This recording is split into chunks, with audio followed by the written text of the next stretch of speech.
Les choses de la vie. Tu te souviens?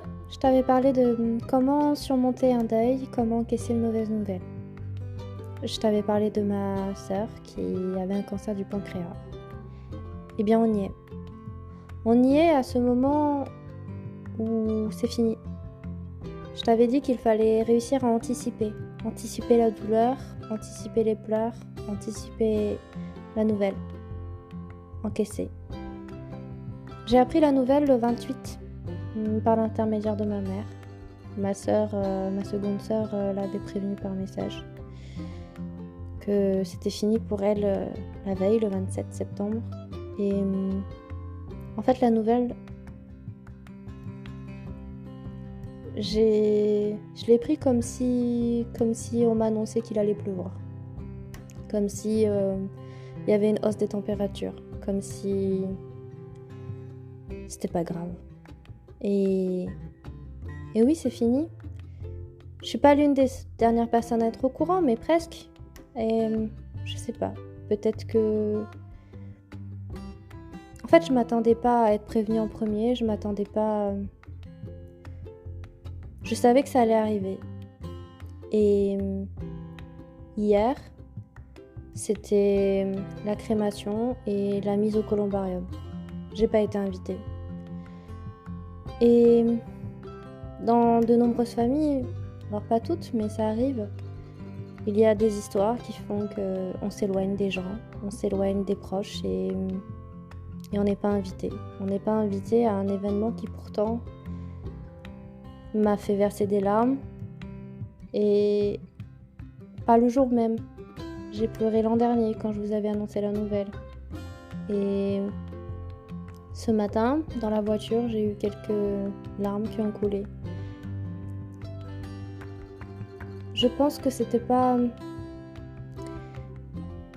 plus le fait que je repensais à mon père et de me dire que il aurait peut-être, il aurait aimé être là, il aurait aimé que je sois là-bas parce que je l'aimais et qu'on s'aimait, mais qu'on s'est perdu de vue. Et c'est dommage parce que je voulais aller lui dire au revoir. Je voulais aller la voir au funérarium, voir une dernière fois son visage, lui tenir la main. Et d'un autre côté, je n'avais pas ma place. J'étais pas invitée à y aller et je n'étais pas autorisée à y aller. Alors, tout ce que je peux dire, c'est que pour vous, si jamais ça vous arrive, ce n'est pas grave. Le plus important, c'est que vous ayez eu la volonté de le faire, la volonté de dire au revoir et surtout, qu'importe où vous soyez, le plus important, c'est d'y penser. La personne, elle existe. Elle existe parce que vous avez son souvenir, parce que vous avez tous ces moments passés avec elle, et c'est parce que vous y pensez qu'elle existera encore. Jusqu'au moment où un jour, quelqu'un l'oubliera et elle n'existera plus. Le devoir de mémoire, c'est ça. Le devoir de mémoire fait exister l'autre.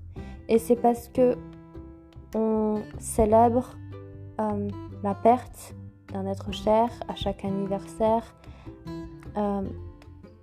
comme toutes ces guerres où on fait ce devoir de commémoration. Parce que si l'on oublie un jour les horreurs du passé, ça veut dire qu'on oublie l'existence de ces personnes qui ont œuvré ou qui ont résisté. Alors, si vous perdez quelqu'un, le plus important, ce n'est pas forcément d'être présent le jour de son enterrement ou de sa crémation, c'est surtout d'y penser, de toujours faire exister dans votre mémoire cette personne. Et j'en profite, en fait, tout simplement, pour vous dire que dans votre petit cœur, dans votre petite tête, le plus important, c'est que vous soyez en phase avec vous-même, que vous vous pardonniez en fait tout simplement, de pas forcément être présent. Parfois, on n'est pas à côté de l'autre, on n'est pas à côté de ses proches, on n'a pas le temps de dire au revoir et dites-vous que ce n'est pas grave.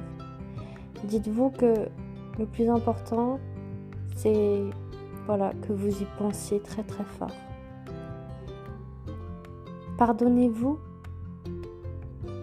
et surtout, faites en sorte que vos proches, les personnes à qui vous tenez, sachent que vous l'aimez, sachent que vous êtes là, sachent que vous pensez à elle.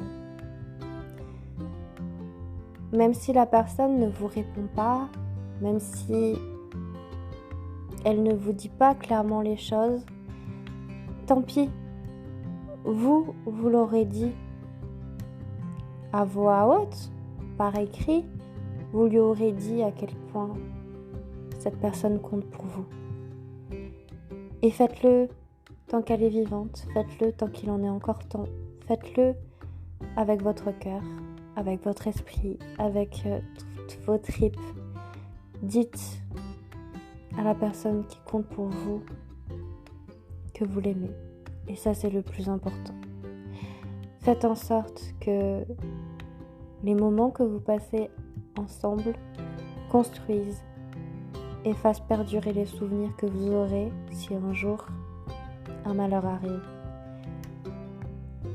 Vivre pleinement chaque instant, c'est se construire les souvenirs de demain, c'est se construire sa propre existence et son propre bonheur, et le partager avec ceux qu'on aime, c'est faire vibrer votre esprit, votre âme, et c'est ce qui fera que vous serez serein et en paix avec vous-même.